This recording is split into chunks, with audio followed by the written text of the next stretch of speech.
Sif's blood. Barely survived that encounter. I'll bring you a new transmission.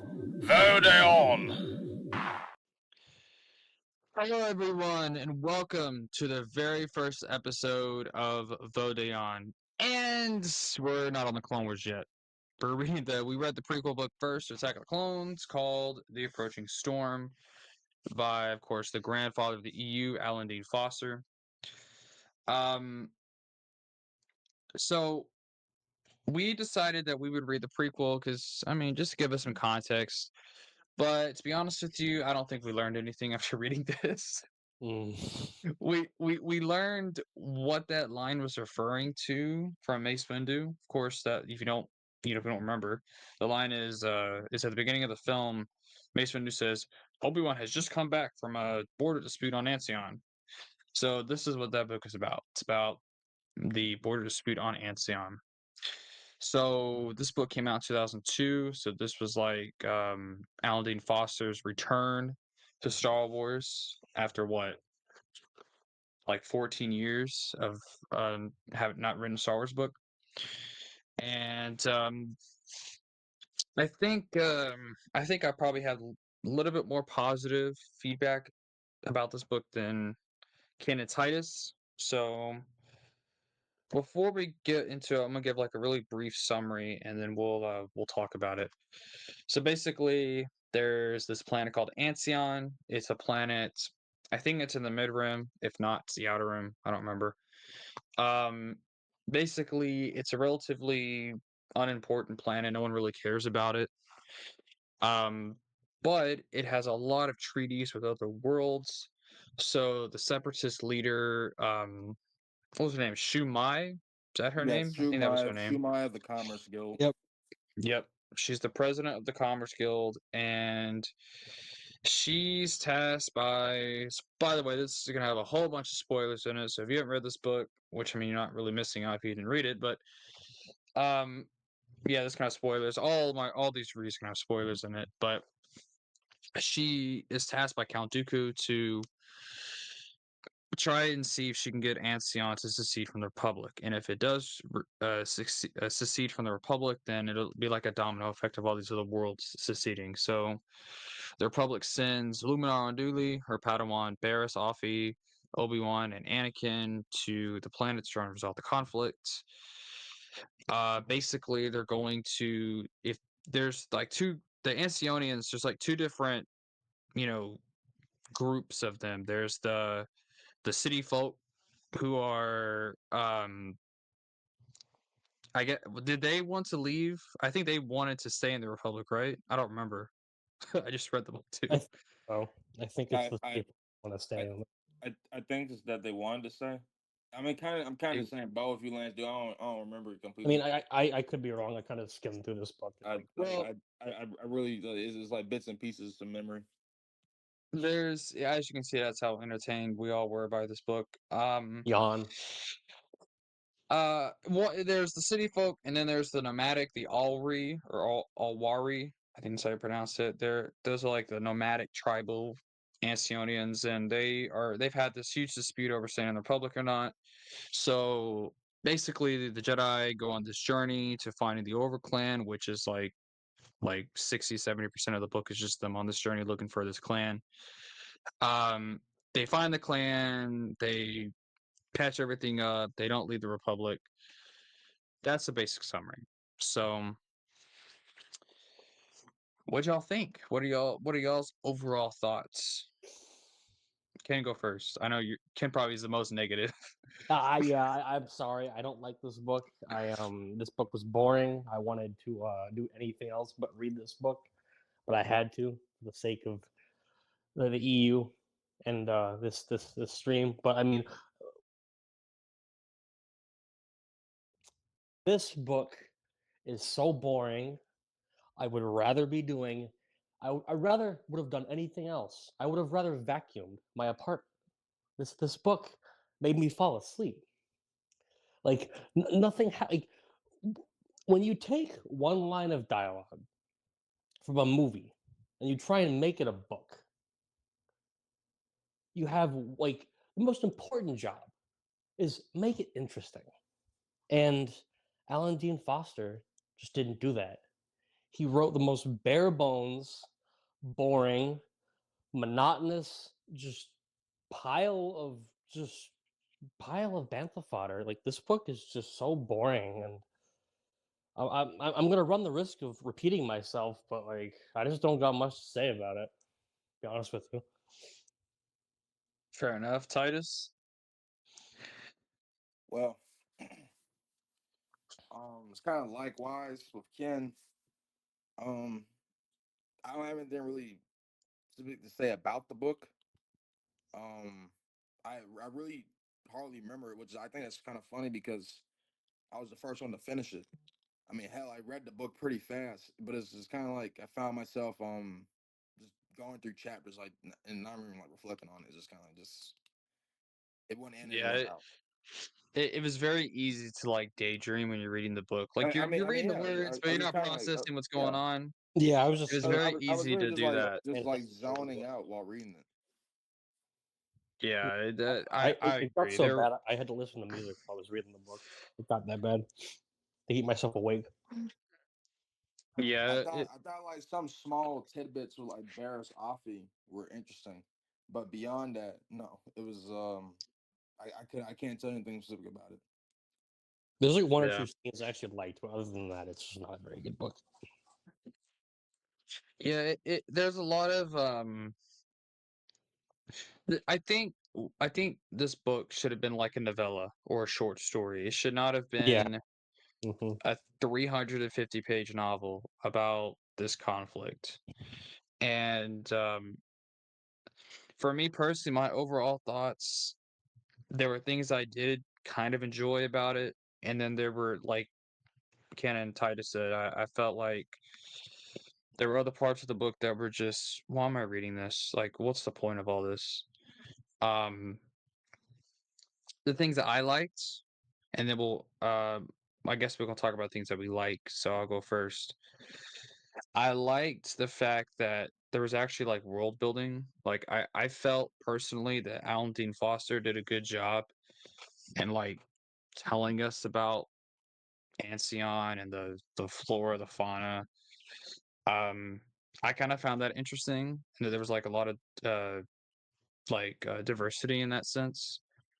Not like it matters. None of that stuff is ever mentioned ever again in the EU, but um, I kind of thought that was kind of cool. Um, the dynamic between Barriss and Anakin was interesting. Um, because of course Anakin is a very unorthodox, Padawan, as opposed to Barriss, she's very orthodox. She's a very typical Jedi Padawan. So seeing them kind of butt heads over things was interesting. Um, Obi-Wan, he didn't really do anything in the book. To be honest with you, he was just kind of there. He did some things. He did like the negotiating, but like other than that, he didn't really do anything. Same with Luminara. She was just kind of there. Um, I think those are the two things that I liked about it. Ken, what about you? I'd say the planet's ecosystem, the way it's described, and the way Alan Dean Foster builds the world of Ancient was interesting. And like you said, Barriss and Anakin's dynamic was interesting, but it just couldn't save the book. Both of those could not save the book for me. And like I went into this book wanting to like it, but parts that I did like, I just couldn't. There are a couple of fight scenes too, like one at the end of the book and one at the beginning that I thought were well executed. But other than that, it's Fair not enough. anything I liked. Titus? Um, I mean, like I kind of said in my thoughts, I liked it was something about like Barris Offee's like outfit that was described in the book. It was really short and very brief, but whatever it was, I liked that. And there was just one part from chapter 14, which I think it's like good musing, but obviously, we know like full context it's false. The part where like Anakin's talking to Barris and saying that like um or he's believing that Yoda has never been in a serious fight. That Yeah. like Yoda Yeah. like Yoda training is just like it's all fluff. It's not any Mhm. real sense of fighting.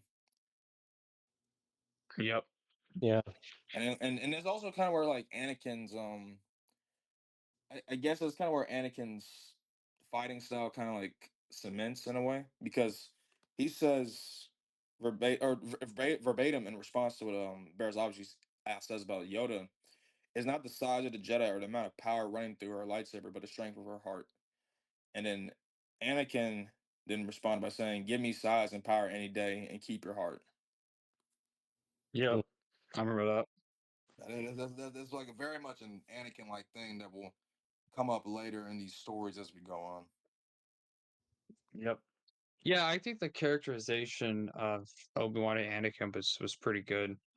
Luminara, I don't ever really remember her having a character in this book. Varys had character, like she's very headstrong, she's very by the book, which is kind of what we expected. But Luminara, I don't really remember her having a character. She was just kind of there. I don't know. Yeah. Um, the cons of the book, um, well, I think we've already named some of them. There were just parts of the book that were just incredibly boring. You And don't care about it. You don't remember it. You don't. It's just boring. Um, yeah, it's boring. There's just so many boring slog parts in the book. You could rip 100 pages out of the book and it doesn't change anything. Um, yeah, the book should have been You said it should have been either a short story or a novella. should have been a 100 novella, pages. short story, a comic miniseries. I think would have been a little better. Um, but a full novel, not really. It does not work. yeah, this should have been a short story in Star Wars Insider. Yeah, literally, that's what it should have been. I think the problem with this book is the fact that Luminara and Barriss are even in it. And the reason why I say that is if this book, if they weren't in it, if it was just a book about Anakin and Obi-Wan, and if it was really trying to focus and hone in on their relationship, Attack of the Clones, I think that would actually be a little bit more interesting because you're just getting out of the Phantom Menace where they really just meet. Then you read this book. I guess there obviously were books and stuff prior, but this would really kind of hone in on their relationship by the time of Attack of the Clones. And I think that would have been more proper because I don't think it's ever mentioned that Luminar and Barriss in the film were with Anakin and Obi-Wan. That wasn't mentioned. Nope. So it's like why did they have to be in it? Because or you could have said this is a Luminar and Barriss book, but I don't think that really would have worked because they don't have a role in Attack of the Clones, right? Unlike Anakin and Obi-Wan. So um yeah, I think that hurt the book. Was Luminar and Barriss being in it because I think it could have just been a book about Anakin and Obi-Wan and it would have been a lot better. And with all the fluff and all the extra crap that was in the book that didn't need to be in the book, could have instead have been used fleshing out their relationship. But Absolutely. that didn't happen. The So I other think that's. Go ahead, Kim. because the other problem with this book is that the lessons that Anakin learns, it's already kind of like he's already learned them in Jedi Quest. This book is like it's right before Attack of the Clones, but the Jedi Quest books they're in between Attack of the Clones, Phantom Menace, and like those are just a bunch of stories. Obi-Wan and Anakin going on missions, bonding, developing their relationship. This book kind of tries to be that. But the problem is that Anakin has already learned a lot of those lessons, so it's just retreading old ground, and so that's why it kind of hurts. If this book, like you said, Lance, tries to focus on just Anakin and Obi-Wan, I don't think it would have worked anyways, because a lot of the stuff that Anakin has learned, he's just already. It's just redundant. Fair enough. Fair point. So Oh yeah, yeah, it's like fake character development. Yeah. Yeah. It's I don't know. I just don't think this book really needs to be made. Like there are things I like about it, but at the same time, it's like you don't need to read this book. Like I think if I mean I was gonna read it anyway because it's EU, but I think if the book it does not feel like a prologue to Attack of the Clones at all. mm-mm. like in any way does it feel like a prologue to Attack of the Clones. It's literally just a book about a throwaway line from Attack of the Clones. That's all. That's all Mhm. it's about. There's nothing in this about the Separatists other than like the last half, the last page of the book where Count Dooku is revealed to have been involved. But you could have kind of figured that out anyway because there's a Commerce Guild and they're part of the Separatists. But it has no it literally adds nothing to Attack of the Clones. So it does not complement the film. It doesn't make it better. It's just there. Unironically, Darth Maul Shadowhunter is a better lead into Phantom Menace than this is to Attack of the Clones. Yeah, it doesn't. Yeah, it does not feel like a lead-in at all. No. Like it would have been. It would have been different if they added like a couple of extra pages where Anakin and Obi-Wan just land right on Coruscant. Maybe actually leads into the film, but it doesn't even lead into the film. No, it just ends. You could actually say that this book takes place months prior to Attack of the Clones, and it wouldn't affect anything. There's no lead into that film, so it's really not a prologue to the movie. It's just an adventure Anakin and Obi-Wan went on. This easily could have been So a Jedi Quest book, but if it wasn't using the dialogue in Attack of the Clones, it could have easily been a Jedi Quest novel. yeah, it's not a. It is a very much a standalone book. It does not actually add to Attack of the Clones. Mm-hmm. So now I don't know how. Like I have not read Labyrinth of Evil yet, That's a good but book. doesn't that like lead into the Battle of Coruscant? Yes, it does. Mm-hmm. See, like This is the thing about Labyrinth of Evil is that like it kind of does like both in one. Yes, it leads into Revenge of the Sith because the whole Battle of Coruscant, but it also is contextualizing a throwaway line that would be in Revenge of the Sith, like, "Oh, that business on Kato ni Moria." Oh Right. yeah. you're right. But it's like the thing Right. with Labyrinth of Evil is that James Luceno successfully pulled off both. He pulled off a direct lead-in and like making sense of like some line. Right. Mm-hmm. And And that's James what this book fails at. Well, it successfully tells us what happened at Ancion, but it doesn't actually lead into the film. So, but again, it fails to make anything interesting. Just tells us what happened. It doesn't entertain us.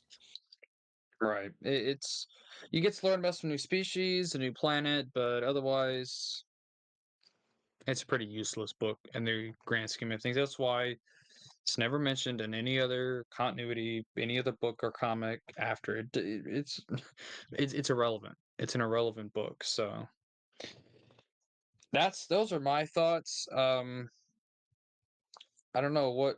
Do you guys have any additional thoughts? Not really. I just think we're all on the same page here. Fair enough. My only additional thought is that I feel like the lead-in should have been something about the bounty hunters and not them, if that makes sense. Because they're a key player in the beginning of the film. I already noticed like the Boba Fett and Zam Wesell comics, but those aren't really like lead-ins to Attack of the Clones. I think like a novel, like kind of briefly featuring those two, will kind of help it out a little bit more. Yeah. Yeah. Yeah, it doesn't and that's kind of like it doesn't have really any continuity with anything else in the EU. Like it doesn't mention anything from the EU at all. No. It's almost like the book was written for people who only like the movies. It's almost like what it felt like. So, which is not bad, but it's also an EU book. It's supposed to be an EU book. So, it felt like when Aldine Foster was reading this, he intended for the book to only be read by people who like the movies. That's what it kind of felt like. So, which I know is different with Labyrinth of Evil. I know that has tons of continuity in it. So, I think those are all of our thoughts. I would rate I'd give the book about a 5.5 out of 10. What about you guys? I'm gonna give the book a solid 3. 3, Titus? I think that's just a damn 2 out of 10. And it's a 2 out of 10 because it's a 2 out of 10 simply because I can't remember it. Yeah, and he just read it too. Like, oh, you finished it like what last week at the time? I finished it within a week, bro, and I don't remember it. Yeah, there were parts it where it certainly did feel like a chore. It wasn't like it wasn't a Star Wars book that kept me hooked. I will say that. So This is definitely a book that you read and forget about. You never touch it yeah, again. Put it on your shelf and it collects dust. EU fans read this because we have to, because it's EU. That's why we read this book. Otherwise, I don't think anyone would read it. So that's our review for The Approaching Storm. Next up, we will be doing Attack of the Clones. We are going to obviously read the book. We're also going to rewatch the film. We're going to compare and contrast those, and I think we're going to like that one a lot more. I'll Yeah, ask So we're all gonna like that exponentially. So now that's a good ass novel. I would dare say that's better than half of Revenge of the Sith by Matthew Stover. Ooh, uh interesting. oh, That's a big. there's Titus's thoughts already. That's a big take. Anyway, we gotta get on to starting to read this thing. So thank you guys very much for watching, and long live the expand universe.